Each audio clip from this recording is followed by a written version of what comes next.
what does it mean to live a fulfilled, content life? I mean, for most of us, that's the goal, isn't it? That's what we constantly chase. It's a dream to be living a content, fulfilled, happy life. And that's why we set ourselves these goals, because we always think that if we get to the next destination, if we achieve that next goal, then we're going to be happy and we're going to be wholesome and fulfilled, because that's what's missing in our lives. If I achieve this goal, then that's it, I'll make it. But how many times have you set yourself a goal or a task? You've gotten there, you've achieved it, and you were very excited and thrilled for about 5 minutes, and then felt very deflated and was already thinking of the next thing that you need to do to be truly fulfilled and wholesome and happy. Unfortunately, that's what happens with all of us. We're constantly chasing fulfillment and wholesomeness, and we think that it's a destination outside of us. It's somewhere that we need to get to. It's like a certain bus stop that we need to get off at, and it's the land of happiness. And if only it was really like that, then we would all work to get to that destination. But unfortunately, or maybe fortunately, it's actually all within ourselves. It's all to do with our mindset and how we look at situations. And what if I told you that you could teach yourself a set of skills and thinking mechanisms that will make you feel wholesome and content and fulfilled at all times, regardless of your situation or lifestyle? If you haven't been to my page, welcome. I'm Hamasa. I look at personal development as well as mental and emotional well-being and just day-to-day issues. Please do subscribe to my page so that you're up to date with all my weekly content. And dive into this as I do with all my other videos, and I just want to get to it because it's something that I feel like with days shortening, we're heading towards autumn. We are in autumn. It's September. It's raining outside right now. It's dark. It's beginning to get dark a lot earlier, and it's only natural that we're going to start feeling like we're not there. We're not where we're supposed to be. I don't feel good. I don't feel happy. I don't feel content. And we need to know these skills so that we can really see all the good things that we have in our lives and not focus and waste our energy on all the things that we lack. And the first thing is for us to understand and accept, and the sooner we do that, it'll be so much better for us to really get our heads around that if we cannot control something and we cannot change it and it's beyond us, there is really nothing that could be achieved by overthinking, dwelling, and ruminating, which is what most people do. So the sooner we accept and begin to see that, you know what, this is upsetting me. Can I do anything about it? Is there anything in my power that I can do that will help and change this situation? If that's a yes, go ahead and do that. But most times we worry and stress and get upset with the things that we don't have control over.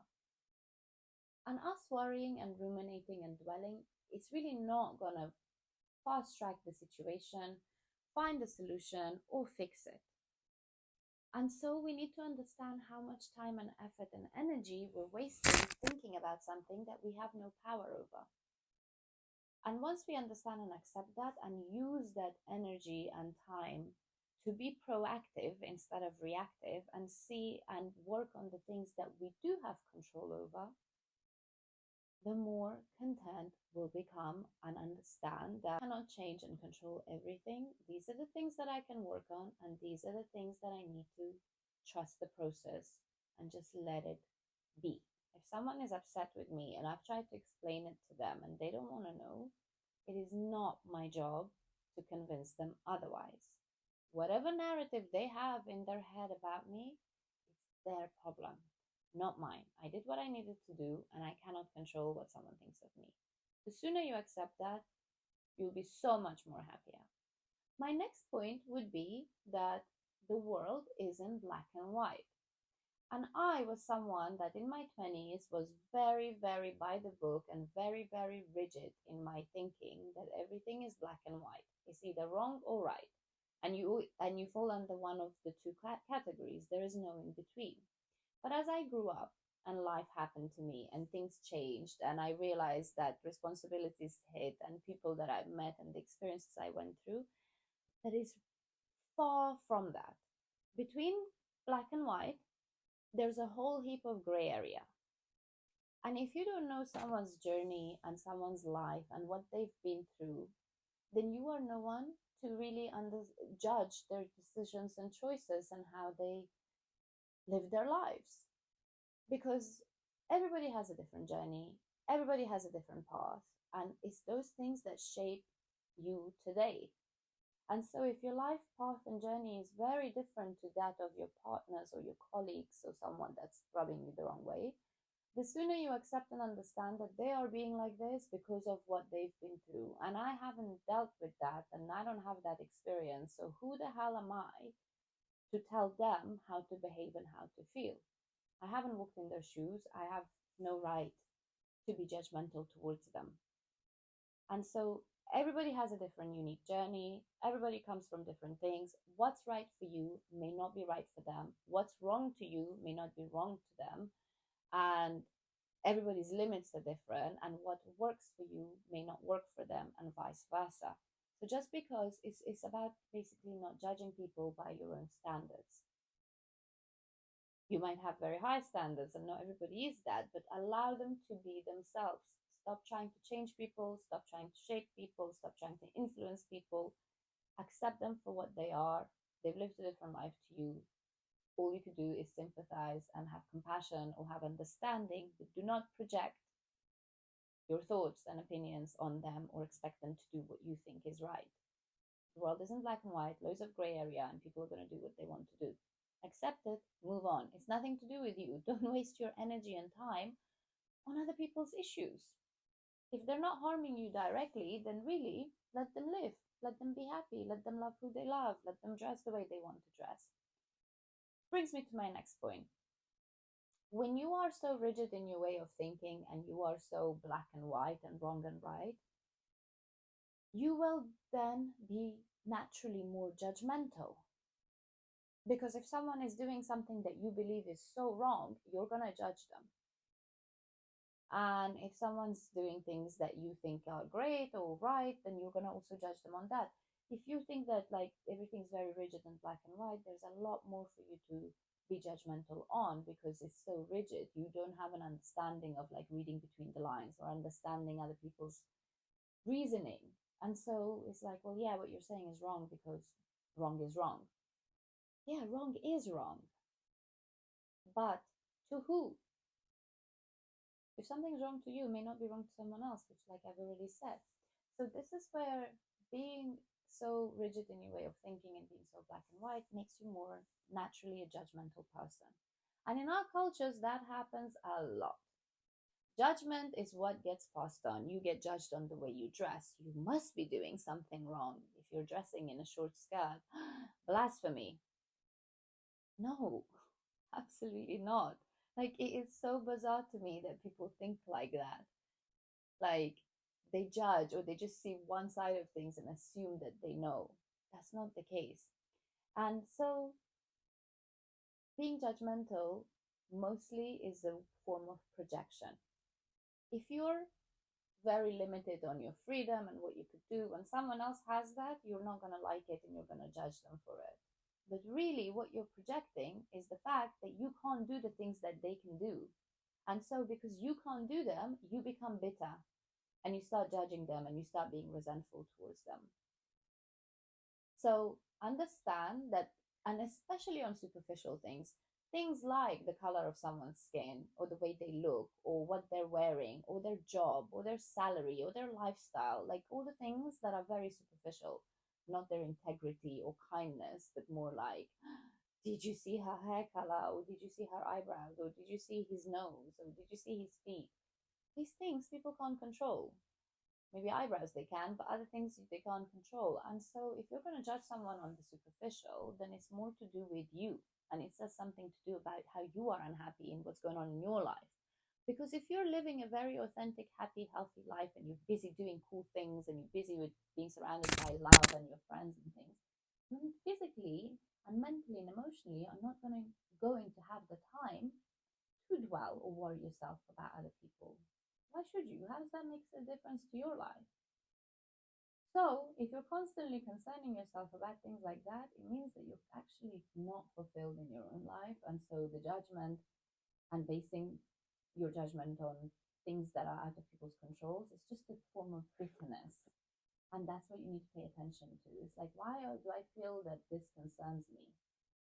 What should I be really concerning myself with? What's going on in my own life that I should use that time and energy on instead of looking at other people and judging them on superficial? And finally, my next point would be for us to learn to give ourselves closure. I've seen this a lot happen with relationships when two people break up. It's always like, yeah, but I need them to know what they've done to me or how they've made me feel. I need them to know that they're prick. Excuse my language, but it's like they know they are. If they weren't, they wouldn't do the things they did to you. If they really cared about your feelings or had respect for them, they wouldn't treat you like that in the first place. So the fact that someone's done it and you've already told them how that made you feel and you got dismissed, so you need closure. And so you're going to write this whole long message, email, or go and meet them face to face to get it off your chest and express how they've made you feel. Really, is going to come through one ear and go out the other. Because if that person cared in the first place, they wouldn't do that to you, put you through that. So when they get that long essay message that you've written and poured your heart out, they will look at it and be like, for God's sake, here we go again. Next. So again, you're wasting your time and energy. And it's the same with like friends or anything. If you know you did your best and what's right for you, and you did what you did and you have your reasoning, and deep down you know the other person knows too, you don't need to hear it out from them. You know what's up. You know what happened. For example, if someone's done you wrong and you walk around like, why did they do this to me? Why would they do this to me? I need to hear it. Like, I want to know the reasons why they thought this was okay. Okay, you hear those reasons, but is that really going to change what they did to you? You know the reasons. Is that really going to change the situation? Can you forgive them? If there's been cheating, for example, why they cheated, them telling you why they cheated. First of all, if they were an honest person, they wouldn't cheat. So whatever reasoning that they give you is dishonest. They're just going to try and soften the blow and make themselves look good. Secondly, if you worry about why they did it, it's not going to take away from the fact that they still did it. So you should give yourself that closure on their actions. You don't need them to spell it out for you as to why and how it happened. The fact is that it still happened. And if you have self-respect or you understand that this alone is wrong, it doesn't matter with the reasoning behind it. This has crossed my boundary. That's your closure. Their actions is your closure. Their words shouldn't be, because they're going to say whatever they need to say. And so learning to give yourself closure and not chase it will make you so much more content and so much more happier. And the sooner we learn that and understand that, you can think what you want. Your narrative of me is something that's in your head. It's nothing to do with me, and I'm not here to justify myself just because you've decided to jump to this conclusion about me. That's on you, boo. And that's how you need to start looking at situations and give yourself closure. Understanding that the more time we spend worrying about other people and things that are out of our control, the less time we spend on ourselves. And what happens in due course, in the long run, is that I see a big difference in the way I used to think in my 20s than I do now in my 30s. And I am so much better for it. I'm so much happier in my mindset now than I've ever been before. I feel so much more wholesome. I still have a long way to go. And like I said before, life is a constant learning. So you need to always be open to change and adapt and all those things. However, if you're someone who's constantly being quite resentful or projecting your own unhappiness or being quite judgmental about other people's mishaps, misfortune, or whatever, it will all catch up with you. When you hit like 45 to 50, it will just hit you like a brick wall, because that's kind of the midlife point. And if you've spent all this time worrying about other people and not spending it on yourself and improving and growing, first of all, you will not be where you want to be because you've wasted all that energy and haven't really worked on yourself. Secondly, when you constantly carry that kind of heavy energy with you for most of your life, and that kind of resentment and bitterness, it's bound to come out somewhere, it's bound to catch up with you. So the only person that you're really harming or shooting in the foot is yourself. And the sooner you start thinking and changing the way you think, the sooner you will avoid falling under that depression or anxiety or anything it is that's going to catch up to you, this weight of heavy, dark, bitter energy. And you don't want to be in that place, I assure you. So if it means that it just is a matter of you changing your thinking mechanism and your outlook and your mindset, then why not? And if it means that you will be just a lot more fulfilled and wholesome where you are now, you don't need to chase the next destination, you don't need to achieve the next goal to be there. You can see the silver lining in every situation, is what life is about. So if you just take each step and each day as it comes and just enjoy the ride and understand that this is all to do with my mindset. It's not about that destination, it's about what each and every day teaches me and what I take away from this and how I look at this. And am I using that proactively or am I being reactive? It's what really makes us feel fulfilled in the long run. So practice, practice, practice. Snap yourself out of it when you do feel like you're falling under this judgmental kind of vibe. And soon enough, that will become your general temperament. If you start looking at things more positively, if you start being more proactive, if you start bringing your awareness to yourself that how am me worrying about what that person is wearing or what that person got that job and I haven't, is it actually going to help me get that job? No, it's not. I need to work on myself to get that job. Doesn't matter if that person got it. It's what's going to help us be more fulfilled with whatever we have in front of us and make the most of it and be proactive and work on that. I hope you guys found this helpful. If you have, please do share it with someone who may need it. Please like and comment on this video, subscribe to my page, share your experiences with me, and I hope to see you guys here again next week. Thank you so much for watching.